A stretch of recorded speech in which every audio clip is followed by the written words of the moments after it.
Assalomu alaykum, suyimli bolalarım. Biz o'tgan soat A harfi, A harfi va T harfi bilan tanishib chiqdik. Bu safar biz qaysi harfni o'tganmiz? Ya'ni nondagi neni o'tganmiz. Ne bilan boshlangan yana qanday so'zlarni bilasizlar? Deb yaqinlarchi? Meni sizlar bachchiq so'zlarni bilasizlar. Qaranglar. Ne nomi? T'ga o'xshash qancha azosi bor ekan? A va A'ga o'xshash qancha azosi bor ekan? 4 azosi bor ekan, 4 xil shakli bor ekan. Bularning yana 4 xil shakli bor ekan. Ne. Sizlarcha ne so'ziq tovushmidi, uzuk tovushmidi? Masalan, hozirda baqaya. Navat. Navat. Nan. Toshqan. Deganda oxirida ne bor? Anglayapsizlarmi? So'zlab chiqdimi yoki toshqan degandiki ne uzilib chiqdimi? Uzilib chiqdi, ya. Toshqan. Oxirida ne bilan oyoqlashgan, yana ne uzuk tovush. Bu nening yana harflari qarab yaqinlarcha T'ga o'xshamdiki, o'xshamamdi ekan. Bosh ne bilan o'tir ne yana bosh T bilan o'tir T'ga o'xshab qolgan. O'xshamaydigan yeri qayerga ekan? Menga kim deb berdi? Yana meni tepib oldinglar.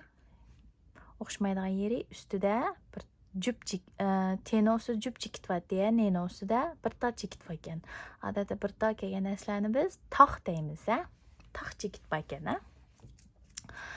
Endi yana bosh ne bilan tanishib chiqaylik. Bosh nening qaysi tarafda qo'li bor ekan? Bosh nening yana o'ng tarafda qo'l. Bosh nening so'l tarafda qo'li bor. Qaranglar.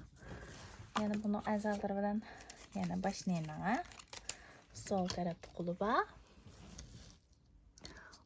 U harf qurilmalari yana qanday harf qurilmalaridan tuzilgan ekan? Bosh kirek, T'ga o'xshash, ustida bir chekit bor. Buni so'l tarafda bir tog' qo'li bor. So'l tarafda bir tog' qo'li bor. O'xshashlar. Buni yana beshida bosh kerakni yozamiz.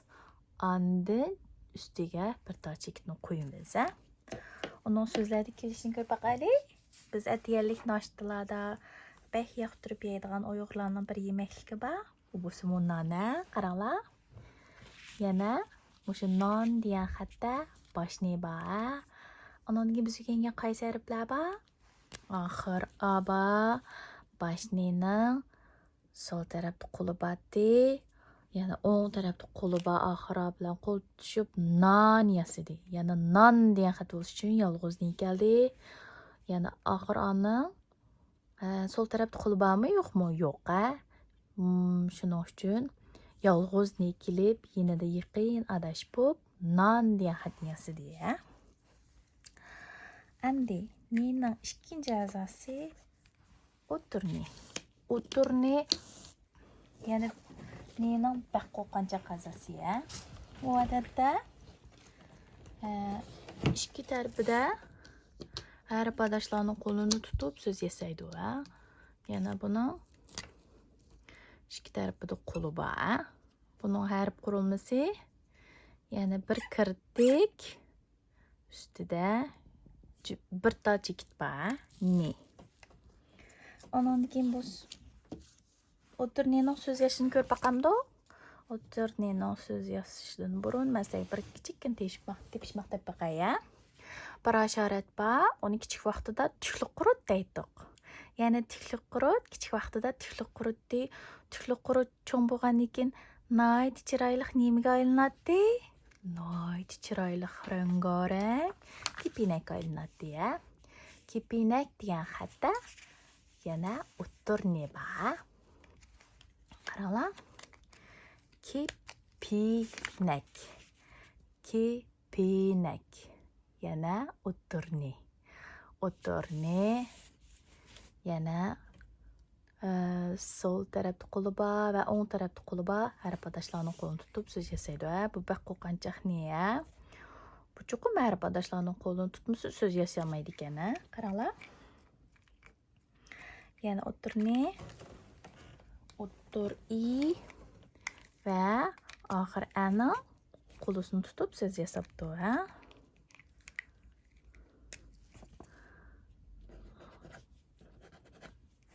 Yana o'ttir i'ni sol tarafdagi qo'li bilan o'ng tarafdagi qo'lni qo'l tutishibdi. Nining sol tarafdagi qo'li bilan o'ng tarafdagi qo'li bor oxir bilan qo'l tutishib kepinak degan xatni yasabdi, ha? Kepinak degan xatni yasabdi, ha? Endi nining uchinchi a'zosi. Nining uchinchi a'zosi oxirni. Axir niningmi qo'li bormi, yo'qmi? Axir nining qo'li bor, ha? Axir nining qaysi tarafda qo'li bor ekan? Axir nining o'ng tarafda qo'li bor ekan, ha? Axir nining o'ng tarafda qo'li bor ekan, ha? Endi oxir nining harf a'zosi bilan tanishib chiqaylik, ha? Axir ne, ha? Axirni bir tal siziq. Bir tal siziqcha.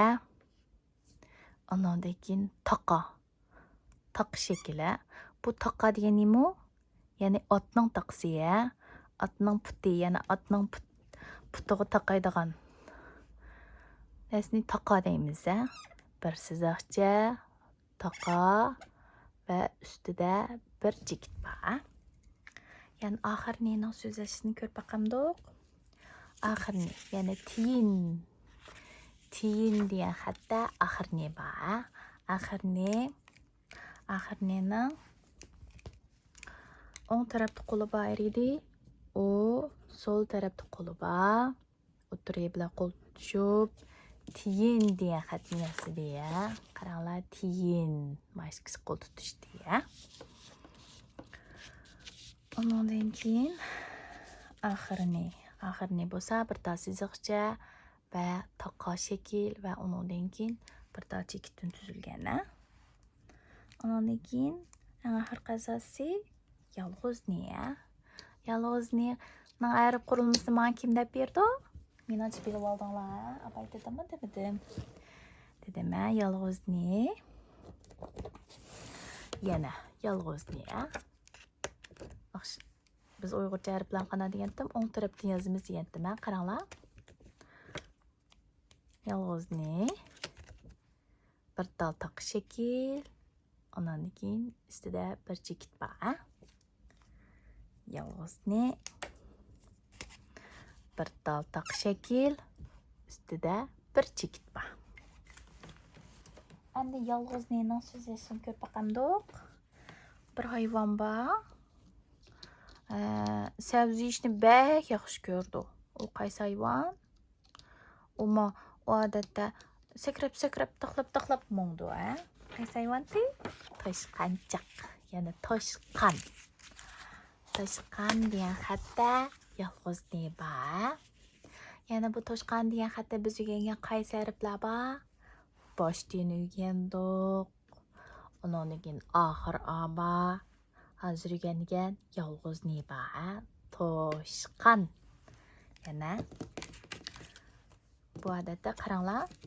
Oxir aning yana sol tarafda qo'li yo'q, ha? Shuning uchun qo'lisi yo'q. Ne adash kelib, yenida turib, toshqan degan xatni yasadi, ha? Xuddi qaranglar. Nonga o'xshash, ha? Non degan xatga o'xshash, ha? Nondimi yolg'izning bor. Undaq bo'lsa, biz hozir ilkin bo'lib 4 harf o'yin bo'ldik, ha? Endi bularning so'z yasasi bilan tanishib chiqaylik. Qanday so'z yasaydi ekan, ha?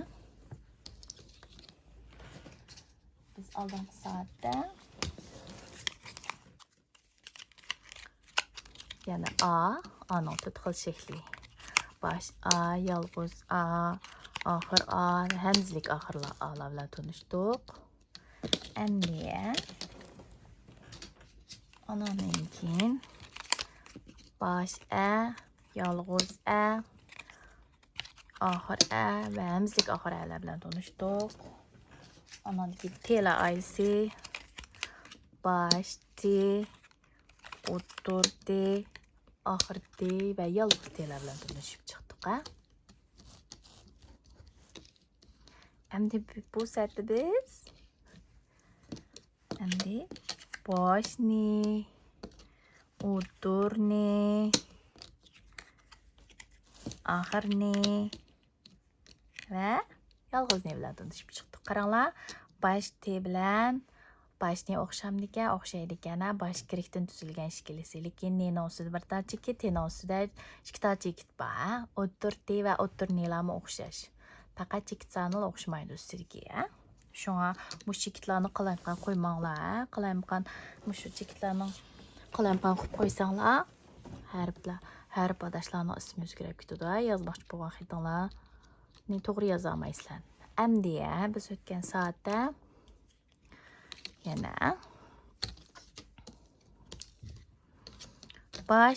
yana bosh A bilan yolg'izga qo'shilib bosh ot degan xatni yasagandik va shundaqlar bosh A bilan yolg'izga qo'shilib at degan xatni yasadik. Endi bu soatda biz beshida na degan xatni yozib baqamdik. Na degan xat yana o'xshashlar. Baş T'ga o'xshash, esinglardimi? T'da qandaq deb bosh T bilan oxiriga qo'l tutishib ta degan xat yasagan deb. Shundaqlar nedimi? Bosh ne bilan oxiriga qo'shilib na degan xatni yozaydi. Va shundaqlar bosh ne bilan oxiriga qo'shilib na degan xatni yasaydi. Unda bo'lsa biz nan degan xatni ko'rib baqaylik. Nan degan xatni qanday yozayotganmiz? Nan degan xatda yana boshni baykan, anandan keyin oxir A baykan, anandan keyin yolg'izni baykan. Nan degan xat mushta yozildi ekan. Lekin bular yana boshni oxir A yolg'iznilar qo'shilib non degan xatni yasaydi ekan. Lekin bularning yozilishi shunaqa, lekin bu non degan xatni kelgan vaqtda qanday o'qiymiz? Ne. Yana bu nening qaysi xil shakl kelishidan qat'iy nazar so'zlarning ichiga kelgan vaqtda o'xshashini ne deb o'qiymiz degandim. Ne, a, na, ne, nan, ne, ne, a, na, ne, nan bo'ldi. Harf qurilmasi yana qaysi harflardan yosilib chiqqan desam, shu chaqda menga boshni, oxir A va yolg'izni yasalgan deb bersizlar. Lekin bu so'zni o'qib beqanlar degan vaqtimda, ya'ni bu so'zlarni o'qigan vaqtinglarda hargiz boshni, oxir A, yolg'izni deb o'qimaymiz. Bu nening qaysi xil shakldan kelishidan qat'iy nazar so'zlarning ichida ne deb o'qiymiz? Non deb yozildi. Shunaqlar, endi na degan xatni o'rgangandik. Endi o'tgan soat biz ona degan xatni yozishni o'rgangandik. Endi ota degan xatni yozishni o'rgangandik. Endi biz ona degan xatni yozib baqamdik. Menimcha yoza olamiz. Yana nan yozdik. Na yana boshni oxiriga qo'shilib na bo'ldi. Shunaqa. Yana endi yana na deyishnaqa. Unda bo'lsa sizlar qaysi A keldi? Yolg'iz A kelamdi, kelmamdi? Kelmaydi. Undan keyin oxiriga kelamdi, kelmamdi? Kelmaydi. Buni yana o'ng tarafda qo'li batdi. Shunaqa. So'zning beshida kelmaydi. So'zning yana Alloh aylsizki so'zning beshida keladigan qaysi ati? Bosh ati. Yangi bo'g'imning beshi va so'zning beshida keladigan A yana bosh A. Qaranglar, ana degan xat mushta yasaymiz. Abayda na degan xat yozishni o'rgangandik. Ya'ni boshni bilan oxirni qo'shilsa Nä deyə xət, yəni bir boğumluq söz yasağandıq. Əmdi nəni yis baqamdıq. Nə bu səslər qaysı əkildi sözün beşikə? Baş əkildi, hə? Şunlarla nə deyə xət yazdıq, hə? Yəni apanlardan apa, mening somkam qayerdə desanglar apanlar qandaq deydi? Ana bolam, ana ayada turdu deb deydi-ku. Shuningdagi ana degan xat mushu, ha? Ana. Ondan boshqa yana ne boshni oxiri qo'shilsa bular qo'shilib bir bo'g'imliq so'z yasaydi, ha? Na va na. Shunaqmi? Shu. Uningdan boshqa yana qanday so'zlarni yoza olasizlar? Ha? Nan, ana, na, na.